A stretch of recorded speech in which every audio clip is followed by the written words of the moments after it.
Hello, Mario. 10 questions about Doc Holliday.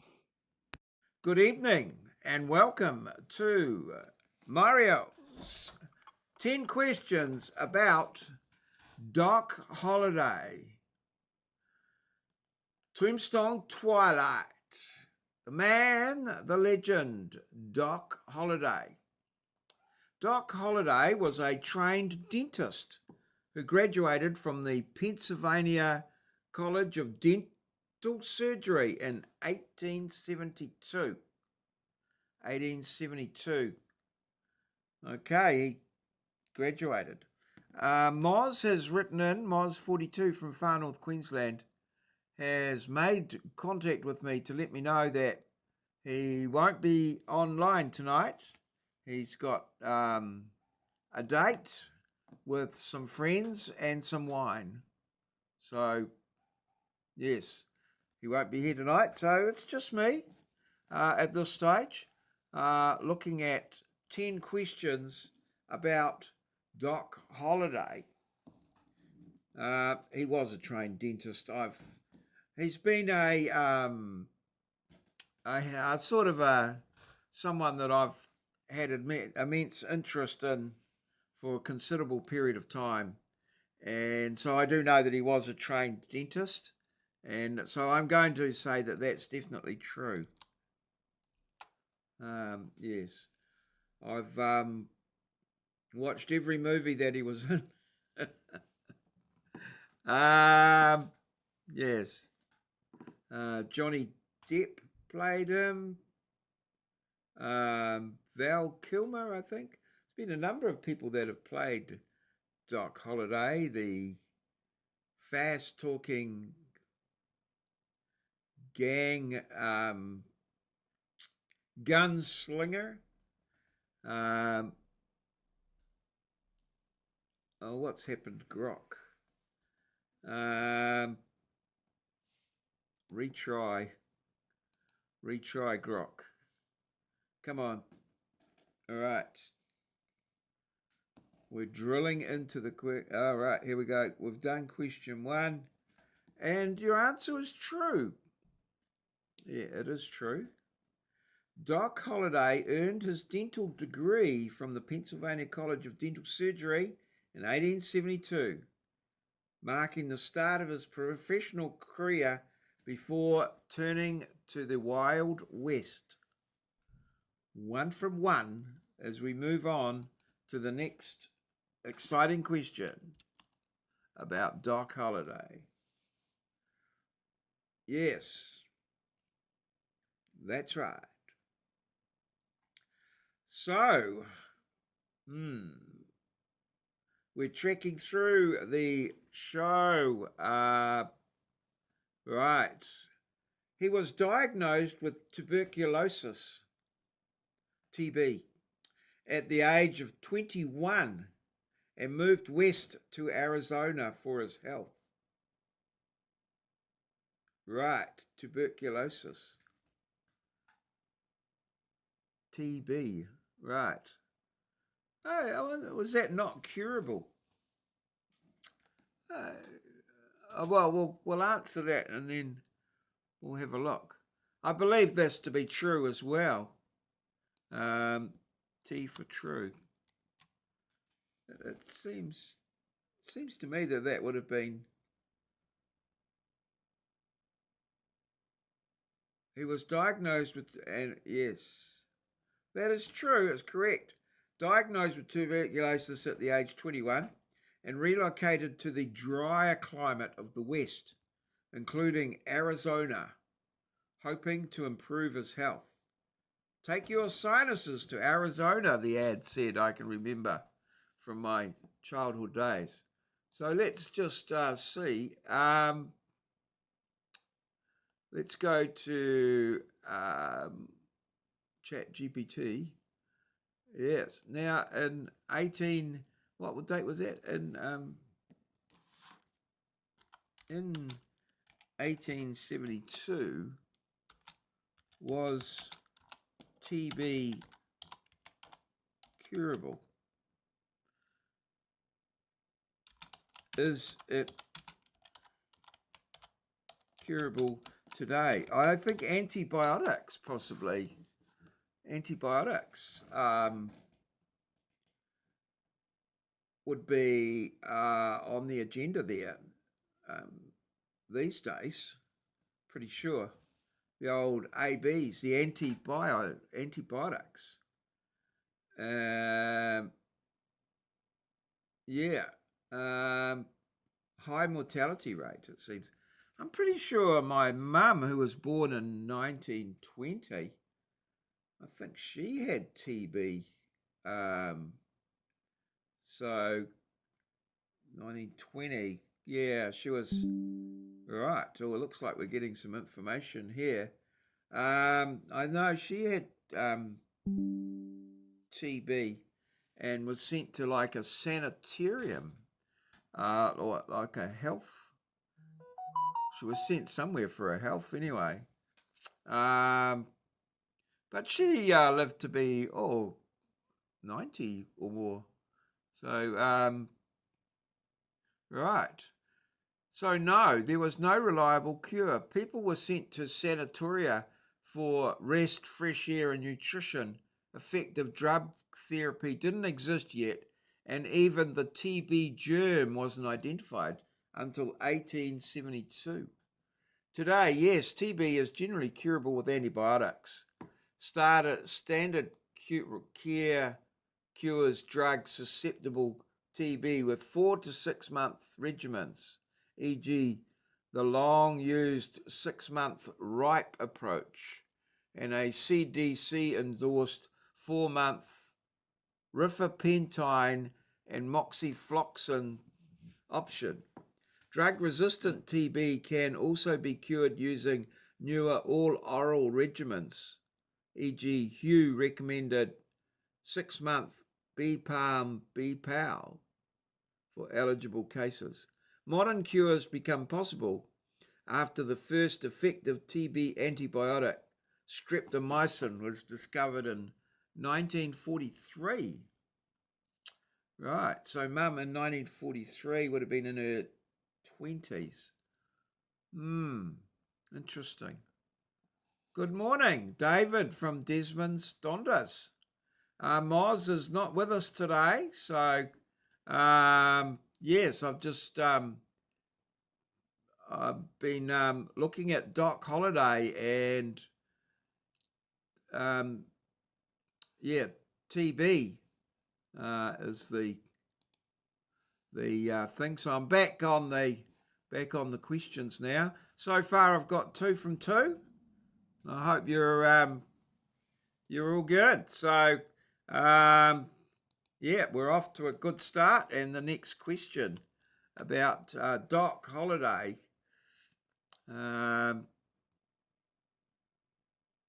Contracted TB at the age of 21. Doc Holliday met Wyatt Earp in 1877 in Fort Griffin, Texas, and they become lifelong friends. Well, I certainly know. Well, he was at the OK Corral, and he certainly was friends with Wyatt Earp. So, yes. My grandson's second name is Wyatt. Yes. Connor Wyatt O'Neill. Not Earp, but there we go. So I'm thinking, good morning. I'm not with it today. All right. Well, you're a bit under the weather, David, but feeling a bit shady, or true. All right. That'll do. That'll do for now. True. All right. So yes, the meeting of the Earp, Wyatt Earp, Doc Holliday. Yes, this is correct. In 1877 in Fort Griffin, Texas, forming a friendship that lasted until Holliday's death. I suppose that's a lifelong friendship. Well, since when they met. All right. Well, there we go. We've got Doc Holliday and Wyatt Earp in Texas. Next question, moving us through this exciting episode. My health is not brilliant. Okay. Is that at the moment, or like it's? I noticed that you're that you've got a few things that you talk about. So is that sort of a momentary thing, or a moment in time, or things are sort of still sorting themselves out? It's always unpredictable health. Yeah, I'm sort of relatively stable at the moment, which is good. But it's all at the whim of nature, bureaucracies, doctors, and all sorts of things. One little change in circumstance can make a big difference. He was involved in the famous gunfight at the OK Corral in Tombstone, Arizona on the 26th of October. Gosh, that's not far away. 1881. Well, he certainly was in the gunfight at the OK Corral. It was in Tombstone, Arizona. I'm not sure of the exact date, but I'm saying that was pretty true. Oh, right, yes, change of, yeah.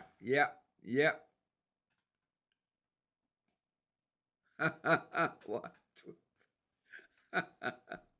Very, very good. It sounds like he was a pretty, he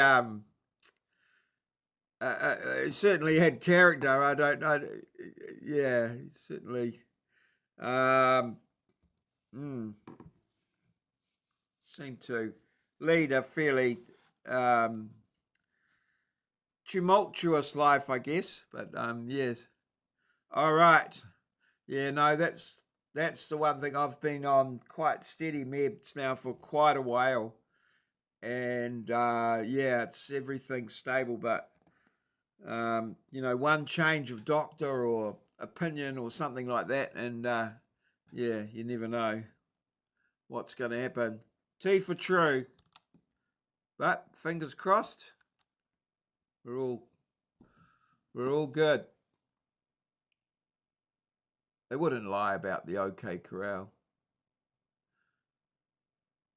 Yes, participated in the gunfight, October 26th, alongside Wyatt Earp and others. A pivotal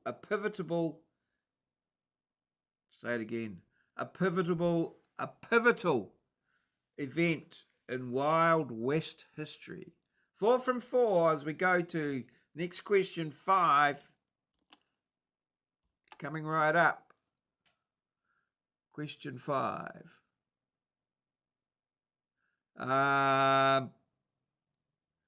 Doc Holliday's companion, Big Nose Kate, was a former prostitute who saved his life during an 1877 arrest. I believe that to be true, although Big Nose Kate, I was reading the other day, she wasn't called Big Nose. She wasn't called Big Nose Kate because she had a big nose. She was called Big Nose Kate because she was forever poking her nose into other people's business. Apparently she was sort of a quite high-born Hungarian aristocrat who came to America and, was quite forthright. Big Nose Kate was a bit of a nosy Parker sort of thing. So yes, I believe this to be true, and she sort of managed to, I think, bail him out or break him out of a prison at one point. Big Nose Kate, yes, helped a former prostitute, helped Doc Holliday escape an 1877 arrest in Fort Griffin by setting a diversion showcasing their tumultuous relationship. All right. Yes. Now, next up, next question. We've now got Big Nose Kate, Wyatt Earp, and Doc Holliday all in the one spot.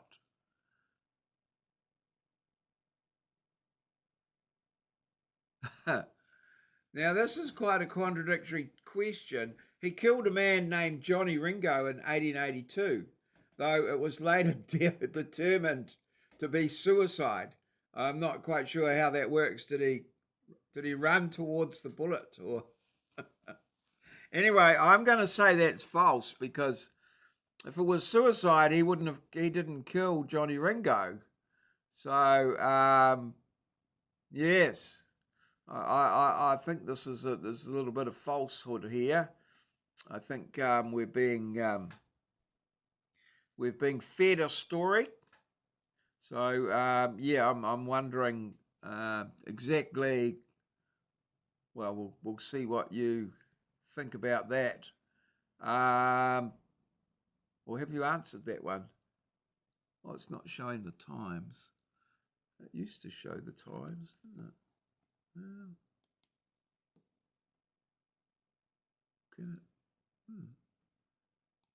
I don't know how I used to be able to get it to show the times. Oh, you're saying true. Okay. Oh, we'll go with true. I'm thinking it might be.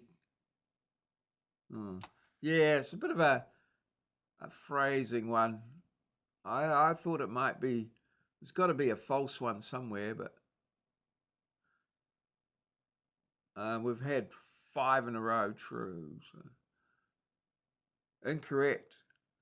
He was rumoured to have killed Johnny Ringo in 1882, but historical evidence suggests Ringo's death was suicide, with no conclusive proof of Holliday's involvement. Yes. Never mind. We'll move on. 5 from 6. We're doing well. Okay, and let's look at the next one. Well, that's one of the false ones underway. We'll see how we go. All right. So, Doc Holliday died in Glenwood Springs Sanatorium at age 36, reportedly saying, "This is funny." Well, yeah, famous last words. This is funny. All right. Glenwood Springs Sanatorium. Sounds about right. I'd go true with that. Oh, bugger. I think I'm right on that one. Oh. Yes, never mind. It's all good. We will get there. Right. Question 7, I believe to be true. Yep. I see we've got that one there. T for true. Yep. I don't know why it sort of matters Glenwood Springs, but oh no, it's correct. Died of tuberculosis, situation on November the 8th, age 36, with the famous last words, "This is funny," reflecting his ironic humour. Yes. Right. Next question. Okay. Question 8 comes after 7 and just before 9. He is rumoured to have killed over 35 people, though historical estimates place it at 2 to 3. I believe that'd be true, although I don't quite know how. It's a bit of a vague question. Well, yes, the rumour was probably true, though the historical estimates may be 2 or 3. Yeah. Bit of a gunslinger. 36-year-old. I imagine the tuberculosis would be quite debilitating. I imagine, yeah, he must have had, I don't know how robust he was. But obviously with a 6-shooter in your hand, I guess, you don't need to be robust. False. Oh, David's going with false. All right, we'll try that for question 8. Let's see. Yes, it depends how.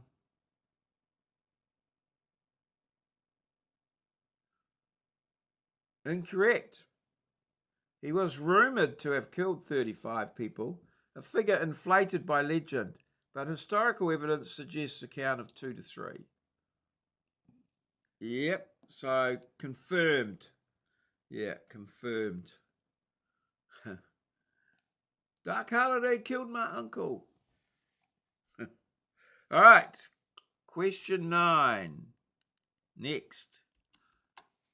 Question 9, the penultimate question on the story of Doc Holliday.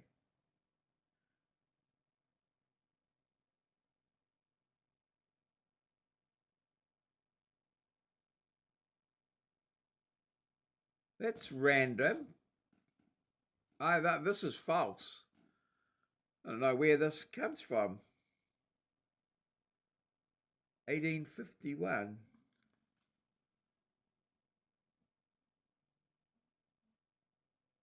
Oh, or maybe 1851, 36.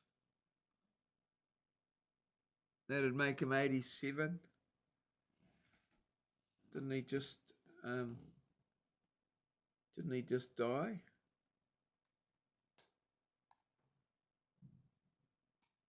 Age 36, I didn't say. 36. When was the OK Corral? 1882. 36 of that. Okay. Right. Yep. All right. I'm saying that's true just because. T for true.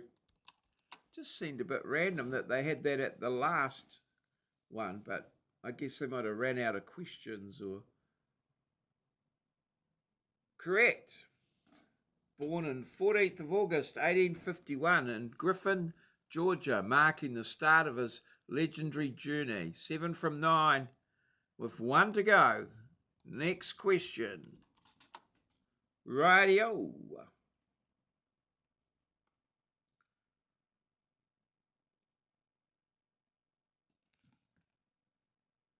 Here we go. Coming soon. True. His nickname Doc came from his dental practice, and he was known for his southern drawl and gambling habits. Sounds about right. Doc. I call dentists. I guess they do have a doctorate of sorts, don't they? The old dentist. Though you don't call it. What do you call your dentist? Hey, Doc. No. You don't call your dentist anything. Do you? Hey. The tooth fairy. I don't know. All right. I'll have to have a look. Yep. True. I'm gonna have a look.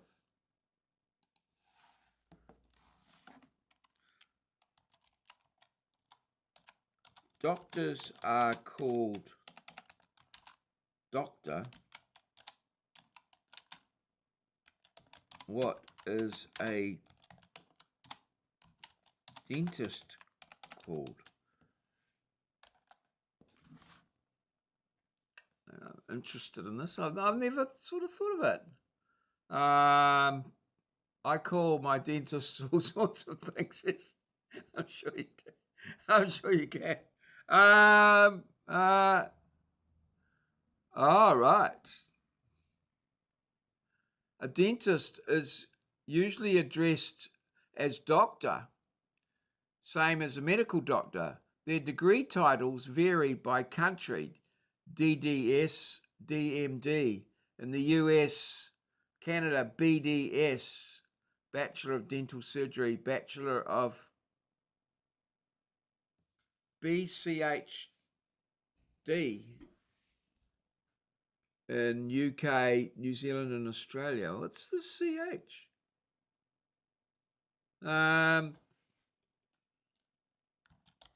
What does BCHD mean? Bachelor of what?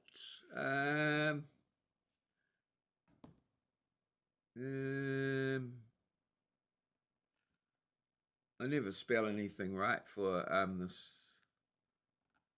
BCHD. Bachelor of Dental. What? Oh, it's Latin. Oh my God. Baccalaureus Chirurgicae Dentalis. BDS. All right. Okay. Well, here you go. It's a bit random. Okay. Now, so we said true for this one. Cold-hearted.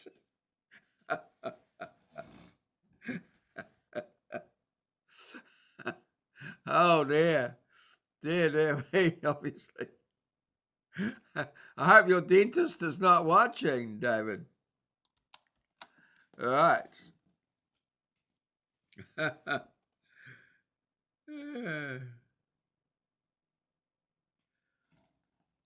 Doc Holliday earned his nickname from his dental practice, and his southern drawl and gambling brows became hallmarks of his Wild West persona. So there we are, 8 from 10, 80%, pretty good. Our knowledge of Doc Holliday, I think, is pretty, it's Holiday. Yeah, I always thought it was Halliday, but Holiday is pretty good. So well done. Thanks there, David. Thank you. And this brings to a conclusion Mario's 10 questions about Doc Holliday.